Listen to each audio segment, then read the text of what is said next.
Welcome, everyone, to First Parish in Milton. My name is Jeff Stout. I am a member of the Worship Committee. First Parish is a vibrant, welcoming congregation that welcomes all people to grow in deep faith and to take bold action. We're so glad you're here with us here today. This sanctuary is made holy by your presence. Now, if you're joining us for the first time, please take a welcome packet from the pew rack. There's information about our services and our child care. If you fill out the yellow card inside the packet and drop it in the offering plate, you'll receive our weekly email newsletter, which can help you get to know us better. The greeters and the ushers. Our greeter today is Tony Dutzik, and our ushers, Tom and Ellen White, are in the back. They're both wearing colorful tags, and they'll be standing by the doors after worship is over. Please see them after church, and they can walk you to social hour or answer any of your questions. Our guest minister today, Reverend Hank Pierce, comes from, and I'm reading this, old Swamp Yankee stock, is what it says. He grew up attending the First Unitarian Church in New Bedford. As a teen, Hank was active in UU youth circles, and he's guilty of proposing the name YRUU. He says that he has a full slacker resume, which includes stints as a house painter, a bicycle messenger, and a roadie for a number of punk rock bands. Hank has been featured in a number of documentaries on 80s rock, in print, and even on MTV. Over the last 15 years, he has served our churches in Auburn, Maine, and Medford, Massachusetts, and he's presently the interim minister at the First Parish Church United in Westford, Massachusetts. Welcome, Hank. Okay.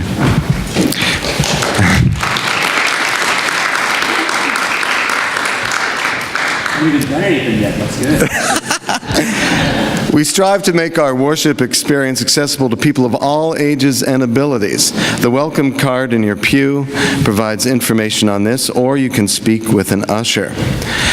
The work of living our faith is done both in and out of worship, so I draw your attention to the printed announcements that came with your order of worship. These announcements are important news of our community life, so please take a look. We have one special announcement for this morning. As if it needs to be made. The Reverend Pierce has come to First Parish on the right day. What is happening after church today? Thank you very much.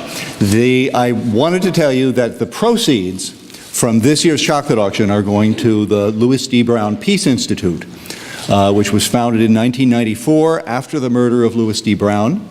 It is a non-profit organization dedicated to educating young people and the community about the value of peace and assisting survivors of homicide victims.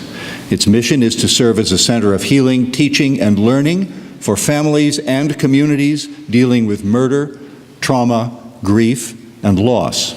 They provide programs to instill peace in schools and community settings, support to survivors of homicide victims and the families of perpetrators, training of providers, professionals, and faith leaders working with youth and families impacted by violence.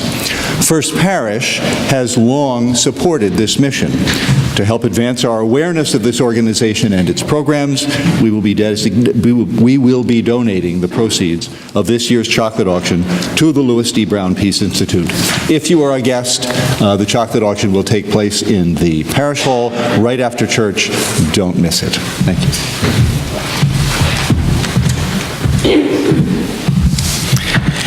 Extending a generous welcome is a spiritual practice. I invite all to extend that welcome to our neighbors by taking a few minutes to greet them.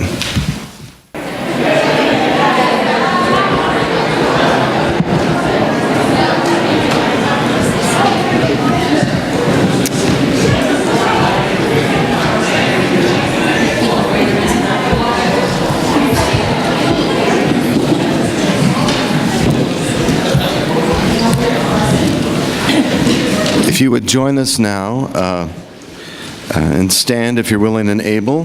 The hymn is in the Teal hymnal, hymn number 1000, Morning Has Come.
I'd now like to invite Henry Anderson up to light our chalice.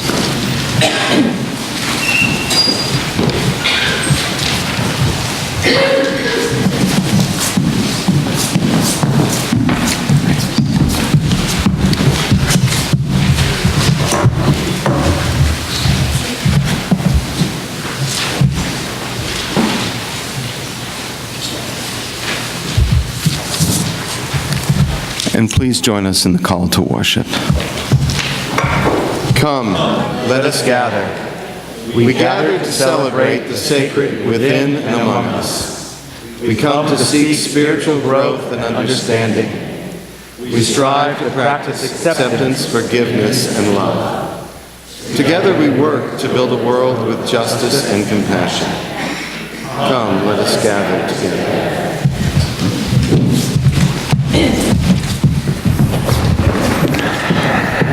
It is good to be in church. It is good to be in church. It is good to be in church. Can I hear you say that? It is good to be in church. Oh, it's good having the choir in the front row too. Wow. It is good. Can you turn to the person next to you and tell them it is good to be in church? It is. And turn the other way and say it to them too. It is good to be in church. It is good to be in church, and it is good to be in Milton this morning with all of you. Thank you all for having me here. I am so pleased to be here. Last time I was here, Parish and I were speaking. Last time I was here, it was when she was on maternity leave, and I remember standing here, and your brothers and sisters from the church next door were having a big pumpkin sale, and it was bucketing rain, and I remember just looking out and just thinking, like, that's faith. Standing up, trying to sell pumpkins in the rain. That was amazing, but it was great, and it's wonderful for me to be back here again today. At this point, can I invite our young folks to come forward for the time for all ages? If you could just come forward and don't sit on the choir's lap, but you can just come up here. That'd be great, and join me up here. Maybe they'd, I don't know, but no, it's best not. It's best not.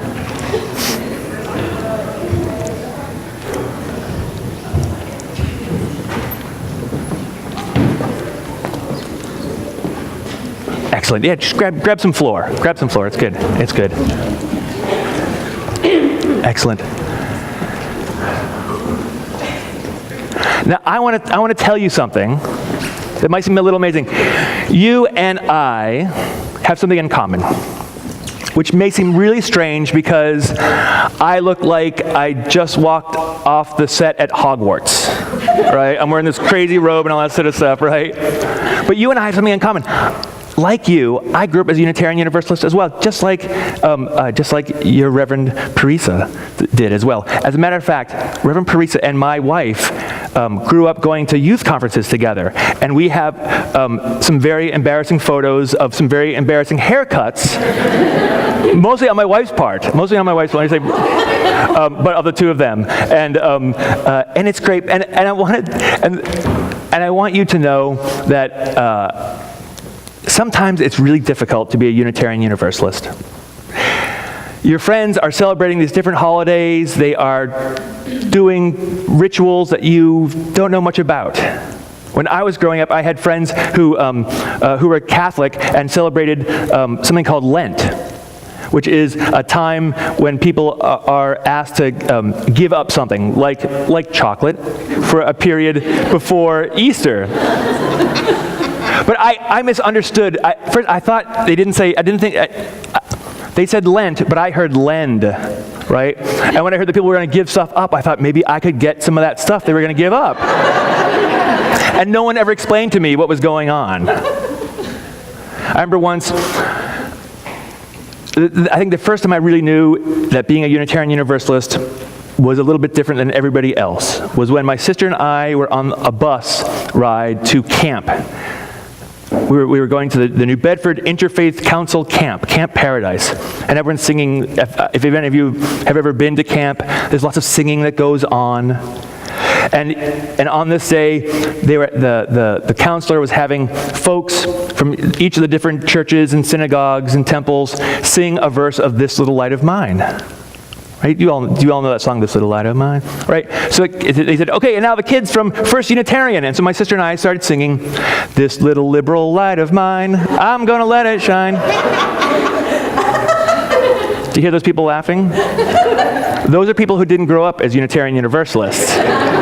If you grew up as a Unitarian Universalist, you would have been scarred by that song, because they went, stop, what are you singing? And we said, we're singing a verse of the song. That's not the song. And I remember, my sister and I, we went home, I asked my mom, I said, Mom, they said that wasn't part of the song. My mom's like, oh yeah, I guess we set you up. We set you up to be embarrassed a little bit. But the thing about this faith, though, especially if you sticking with it, is that the people here really care about you. And they want to hear your voices. They want you to do well. They want you to grow up and have amazing lives. And they want you to remain part of this faith. It may not be in this church, it might be in another church someplace else, but remain part of this faith. And when you do that, because it's a living faith. It's a living faith that is shaped by the people who fill these pews, who sit on the floor, who wear funny robes. It's a living faith, and I promise that if you stick with it, you will get a chance to shape this faith and make it your own. And now, I know you're all going to head down to your classes, and I'm going to ask all of the adults here, everyone who's not heading down, to join in singing Walking With You. Bye, gang. Thanks.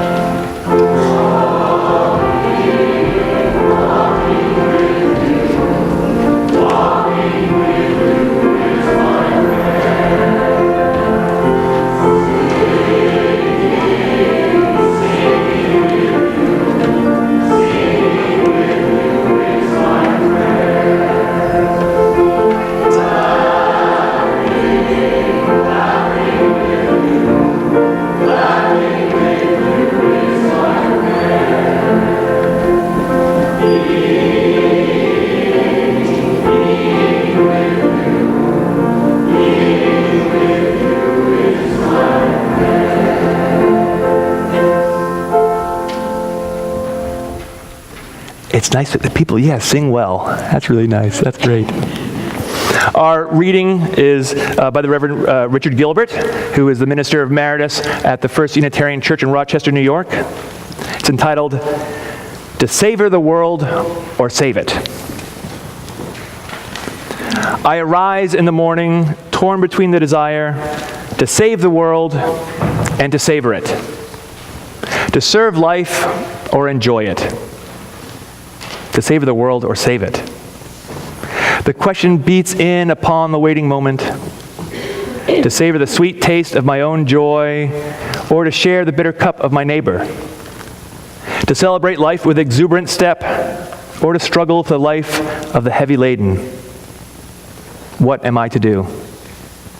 When the guilt of my bounty clouds the sky of my vision, when the glow which lights my everyday illumines the hurting world around me. To savor the world or save it. God of justice, if such there be, take from me the burden of my question. Let me praise my plenitude without limit. Let me cast from my eye all troubled folk. No, you will not let me be. You will not stop my ears to the cries of the hurt and the hungry. You will not close my eyes to the sight of the afflicted. No, you will not. What is that you say? To savor, one must serve. To savor, one must save. The one will not stand without the other. Forgive me. In my preoccupation with self, in my concern for my own life, I'd forgotten. Forgive me, God of justice. Forgive me and make me whole. So ends our reading.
There aren't many Jews in Norway, maybe about 1,500 at the most.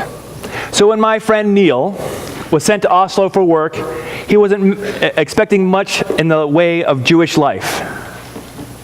However, being a gregarious sort of fellow, he soon found his way into the fellowship of a young man who had been excluded from the more traditional, conservative synagogue in Oslo.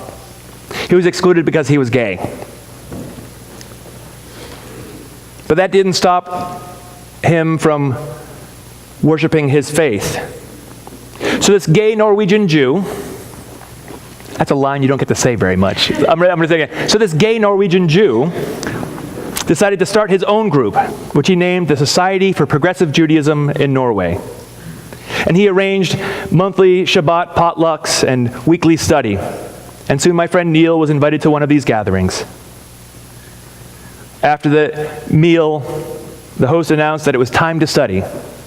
The passage that they were going to study that night came from the book of Genesis in the Hebrew Scriptures, chapter 12, verses 1 through 3. A passage which in the West is known as the Call of Abram. In Hebrew, it's known as the Lech Lecha. It reads, "The Lord said to Abram, 'Go from your country, your people, and your father's household to the land I will show you. I will make you a great nation, and I will bless you. And I will make your name great, and you will be a blessing, and I will bless those who bless you. And whoever curses you, I will curse, and all the people of the earth will be blessed through you.'" It seems like a pretty straightforward passage for the discussion.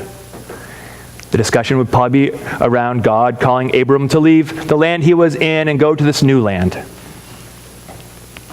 You could make it a fairly, well, maybe you could discuss it anyway. I don't know how interesting it would be. But luckily for my friend Neil and everyone else at this study, in Judaism, you don't just discuss the text. You also study and discuss the Talmud. Now, the Talmud is a record of rabbinic discussions pertaining to Jewish law and ethics and philosophy and customs and history, and it stretches back centuries. It is also the source of information to explain discrepancies in the text, often done with stories or which are known as a midrash, which fills in the gap left by the biblical narrative regarding events and personalities that are only hinted at in the text. For example, and I'm telling you this for a reason, so stick with me. For example, there are two different versions of the creation story found in the book of Genesis. The first story that says that God created humans in his own image, male and female. And then 2 chapters later is the story of Adam and Eve and the whole rib thing. Now, the reason for these two stories is that by the time these books were written down, 2 different oral traditions had sprung up, one from northern Israel and the other from Judea in the south. But what kind of story is that? So instead of saying, well, we had to make some compromises, what ends up being created is a midrash, a little story about Lilith, Adam's first wife, who wouldn't obey him. And so God creates Eve, who is more subservient. The story of Lilith, that's a whole other sermon you're going to have to ask Parish about. The Talmud, though, is this repository of all these midrashes, and it's also the place where the discussions of Jewish law get hashed out in surprising and interesting ways. What makes them interesting is that these arguments go on between rabbis who have lived centuries apart. Rabbi Jones said this about X. Yes, but 400 years later, Rabbi Smith said that. Anyway, you get the idea of how the Talmud is used. So after reading the passage about Abram's call, they pull out their copy of the Talmud they had there, and they read the corresponding passage, the Lek Leka, which in Hebrew means go, go. It should, it's more like get thee out, but not, but that's, anyway, so they read the Lek Leka. And it says, Rabbi Isaac said, this may be compared to a man who is traveling from place to place when he sees a building in flames. Is it possible that this building lacks a person to look after it? He wondered. The owner of the building looked out and said, I am the owner of this building. Similarly, because Abraham, our father, said, is it convincible that the world is without a guide? The Holy One, blessed be He, looked out and said to him, I am the guide. I am the sovereign of the universe. And upon reading that, he closed the book, and everyone who was there went, What? What is up with that? So when God calls us, it's like building on fire? Neil said the discussion went on for quite some time. Someone else said, no, because the guy's passing through town and sees a building in flames, but it's not your building, or maybe it is our building. And then an owner comes out of the building and says, hey, I'm the owner. People couldn't figure it out at all. There are probably two things that you probably have figured out as well, though, that they figured out that night. First is that God is the owner of the building, and second is that is a really weird passage. Eventually, Neil returns from his stint in Oslo to the U.S., and when he gets a chance, he sits down with his rabbi and he asks, so we were reading the Lek Leka, and it's about a house on fire. What is that about? What is that about? And his rabbi smiles and goes and pulls his version of the Talmud and reads another interpretation, not of the text, but of that story. This may be compared to a man who is traveling from place to place when he sees a building aglow. Is it possible that this building lacks a person to look after it? He wondered. The owner of the building looked out and said, I am the owner of the building. A house aglow. A shining temple. That has a much different feel to it than a building on fire. But here's the thing, that it's not a translation issue. Hebrew being translated into Norwegian, being translated into English. It wasn't that. That's not the reason why one talked about flames and the other one talked about the building being aglow. The truth is that the passage can be read as either a building in flames or a building aglow. Actually, I shouldn't say either. It can be read as both a flame and a glow. Not a glow because it was on fire, but the building was both welcoming and terrifying at the same time. Let me say that again. It was both welcoming and terrifying at the same time. This is life. Life is a situation of both and, right? It's not an either or, it's both of these together. Life is terrifying at times and welcoming and loving at other times. The same story is understood in two different ways. The same truth understood in really different ways. The glass half empty. It's not an optimist versus a pessimist sort of thing. What that story is about having your heart in two places at once and not knowing what to do. How many times in your lives have you found yourself in that same situation? How many times have you lived not with a dream, but with the possibility of a dream? And you're also living in the here and now. remember last year speaking to my daughter's babysitter at a time, and at the time she was telling me about all of the schools that she had applied to get into college, and what it was like to wait to see who would accept her. If she'd be getting an envelope in the mail that was fat or skinny, or an email, would she get any financial aid? She was going crazy. And I also knew that her parents were being driven crazy too. Which school would she go to? Someplace warm or someplace with a really good name?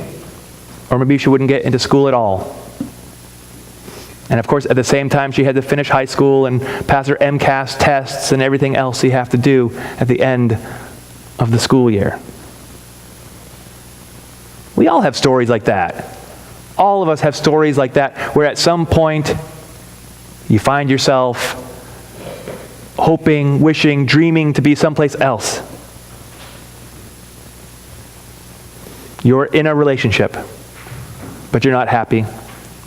You think that there is some potential for that relationship to get better.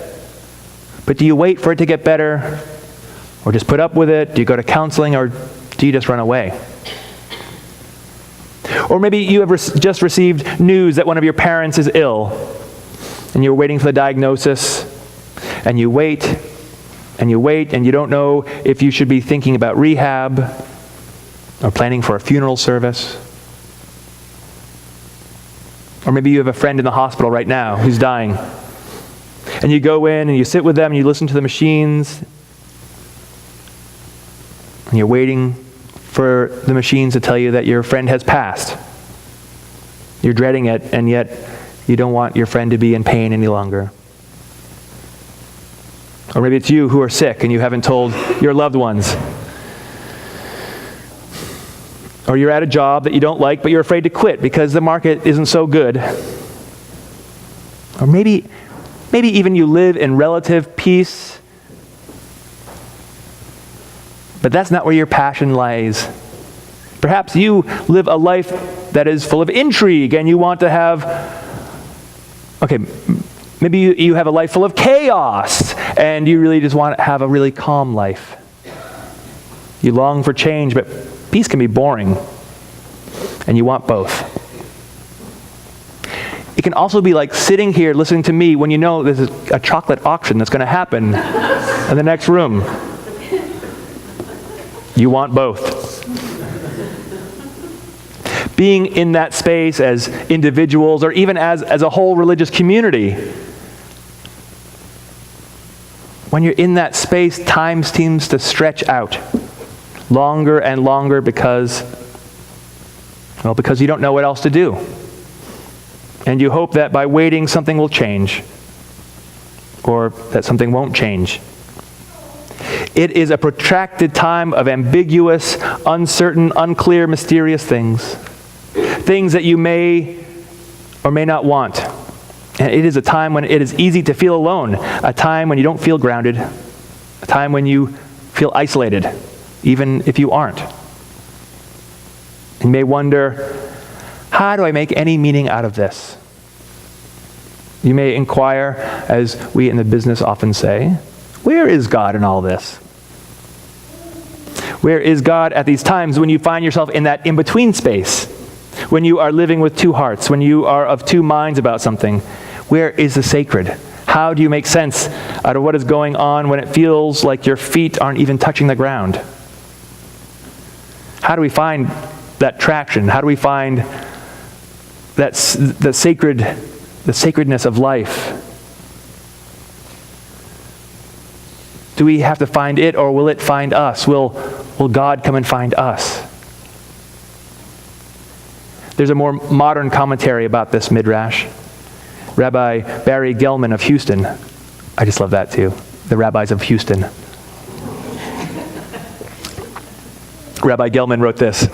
Rabbi Isaac describes a person who sees a house burning or a house shining, and it's not clear whether the fact that the house is burning strengthens his faith that it has an owner because of the light that it gives off, or whether it plants uncertainty within him. The house is burning.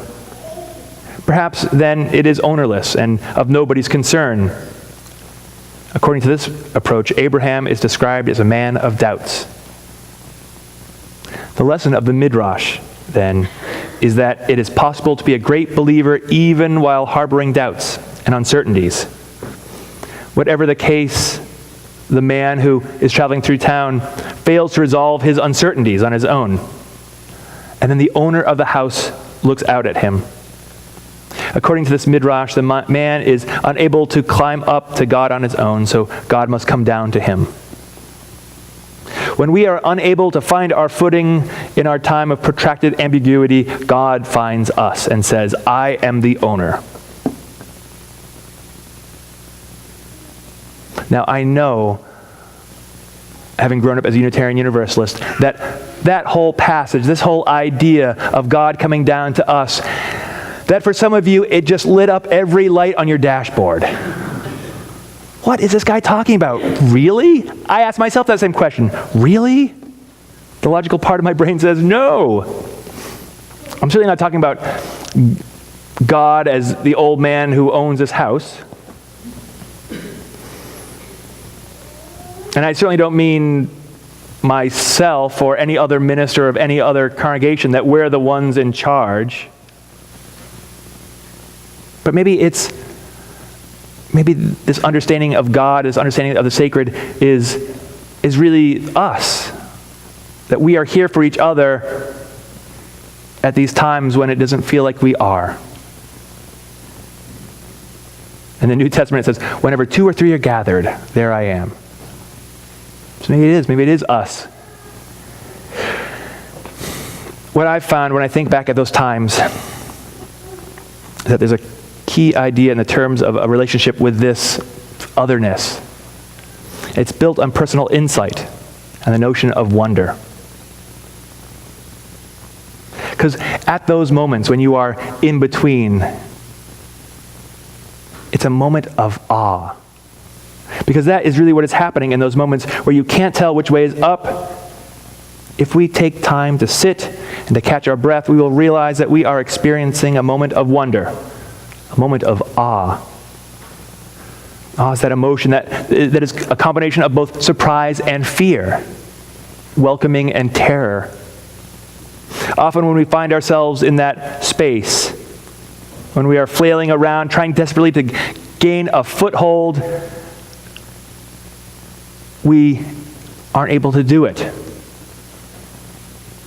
But if we slow down, if we stop and think about what's going on, perhaps there's an opportunity for us to gain insight into the mystery of our lives.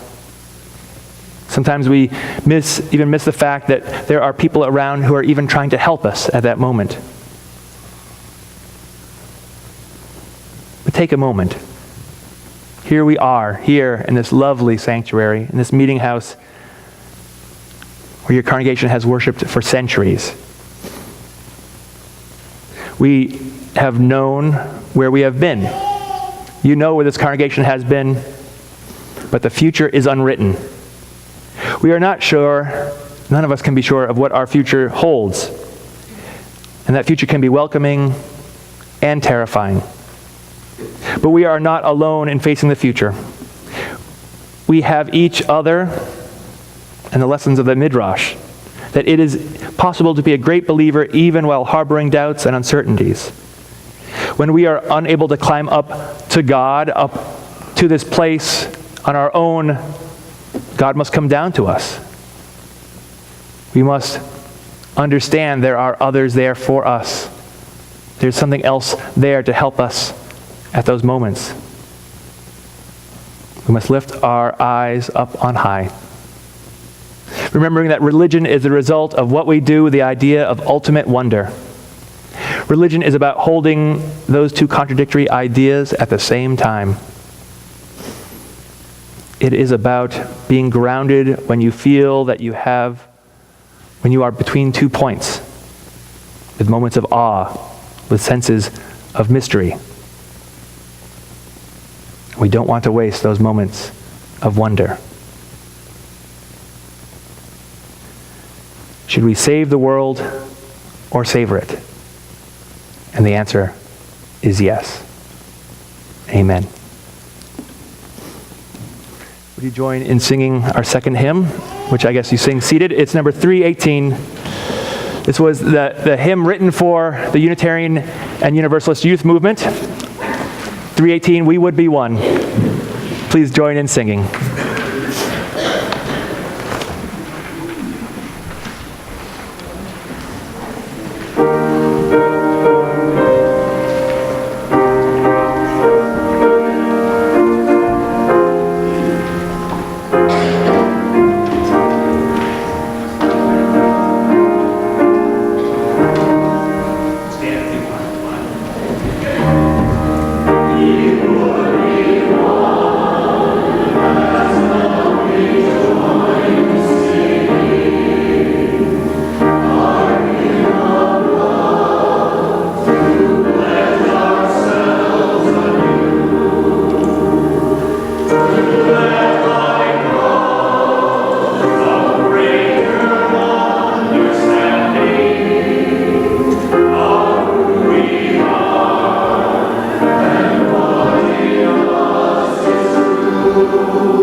Let us open our hearts in prayer. Thou, we gather here today with hopes and dreams, and also with fears and hurts. We gather here out of a troubled world of advantage and self-serving strife. We come to this place set apart for the renewal of vision. Here in this place, this religious home for hundreds of years, we join with that great cloud of witness to acknowledge our human condition and to offer, as others have done before, the hand of fellowship to those who seek assistance. And we offer our voices to those whose voices are not heard. We raise up in prayer this morning those who marched in North Carolina for the rights of the poor and the underrepresented. Gentle Spirit, we are grateful for their moral witness, and we pray that we too be bold enough to stand up when we are called upon. Great unity beyond all differences. Conceive in us a sense of worth, should we be tired of the diminishing purposes of community and the persistence of global conflicts. Create within us your larger purpose. Should we feel lost upon Earth's lonely cosmic shore, empower us with joy and with wonder, with awe. Uphold us when we are weak. Embrace us when we are broken. Transform us when we are incomplete. Restore us to your great unity, that we and the green earth and the law of the cosmos, so that we may become as one. Walk with us now in peace. With love, draw us into your purifying presence. Speak to us your transforming truth. Then grant us grace to live every moment changed by such moments, daring to live with hope and courage and love, reflecting the life of the prophets, through whom you work in the most unexpected ways. And this we ask in the name of all the prophets known, and those yet to be discovered. Amen. Let us be in silence.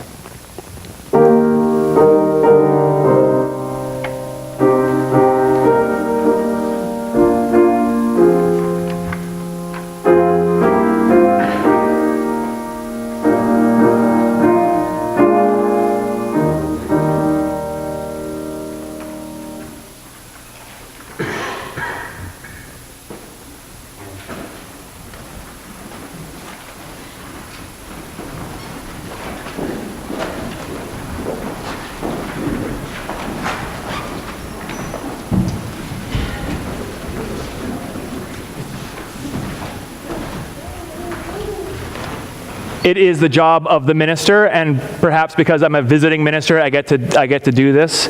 It is the job of the minister to ask for outrageous sums of money for you to support this church. It is an act of communion, of giving of yourself, with the transforming power of those slips of paper, those pieces of change. The very first act of transformation is the giving of ourselves. The offering will now be given and received.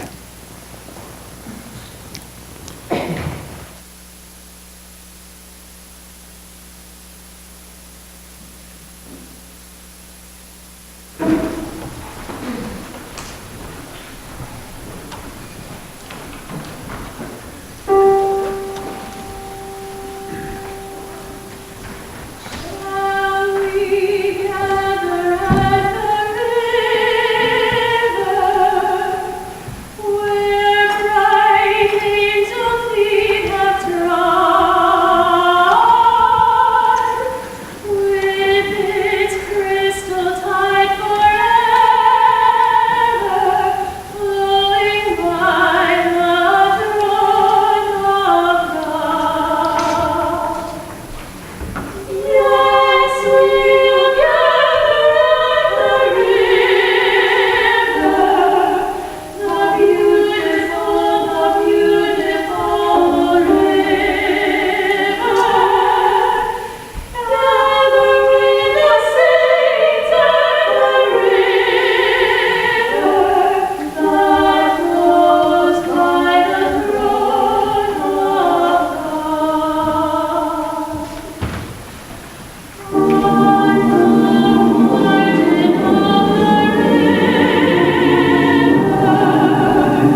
these gifts be transformed into strength for this faith community, into comfort, food, and shelter for those in need, and may we be transformed by generosity.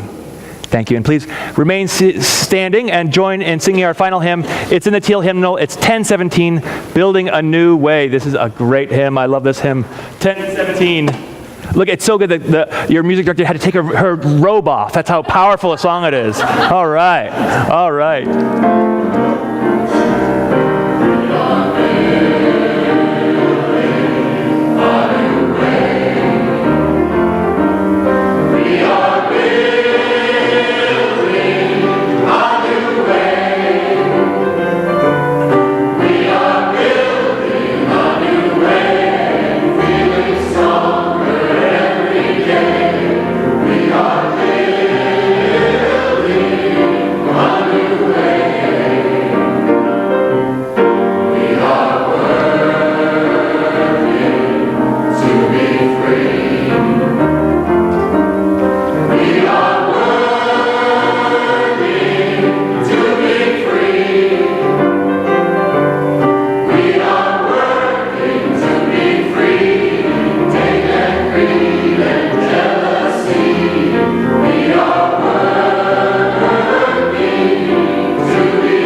Gather here again in this place of love.